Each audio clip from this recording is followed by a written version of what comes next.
When we dance, that's when I remember.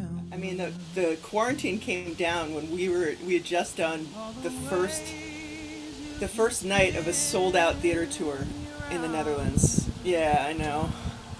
Um, and then on our way to the second gig, we found out that they were, we were like, there was like, the quarantine was kind of, the virus was, the pandemic was kind of building, and we're like, well, let's go. And then the hammer came down the second day. The Dutch government forbade any gatherings more than 50 people. So we came home, and it was it took a while to adjust, because it was an incredibly busy spring, because we were gonna come from this tour right back into New Orleans high season, which is lots and lots of festivals and parties, and our band was doing really, really well. So I kind of had to switch gears, and I kind of threw all of my hustling and playing and writing energy into the garden. And yeah, my garden looks amazing.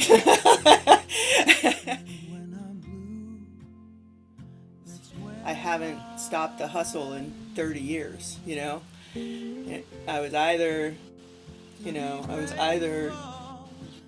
writing, recording, booking, touring, or some combination usually of all of those, and doing all the management stuff, booking flights and all that stuff, for so long that I didn't know what it was like.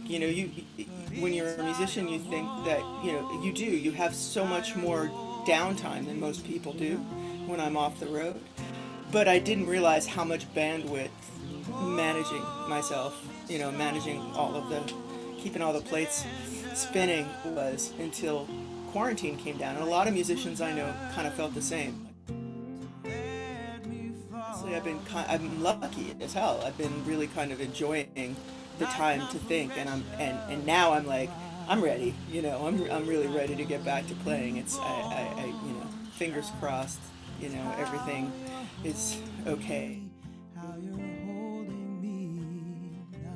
My very first tour happened because I was, playing little local crappy gigs, and I was writing songs, and I was really kind of a newbie, and I didn't know where I was gonna take it. I didn't, I hadn't played in New York City yet. I hadn't done any of the things that kind of scared me.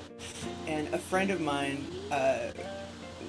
was volunteering at a women's music festival. They used to have those down in Georgia, and asked if I wanted to come and volunteer so we could get in for free to the festival. And so I said, yeah, sure. And so we volunteered in the kitchen, and there was like this, a coffee house kind of thing for the workers. And if you played something, if you played an instrument, you went and performed for everybody. And I didn't know that there was a tradition, that there's like a chant going, day stage, day stage. If if you're good, they're like, put her up on the stage, and they leave a few spots open for the workers who are any good. And I didn't know it at the time, but like the audience was full of promoters, and so women who were, putting on music events. And I wound up booking my first tour because the festival was in Georgia. All of my first gigs were in Georgia. And I was always drawn to the blues, but I never got a whole lot of traction in New England.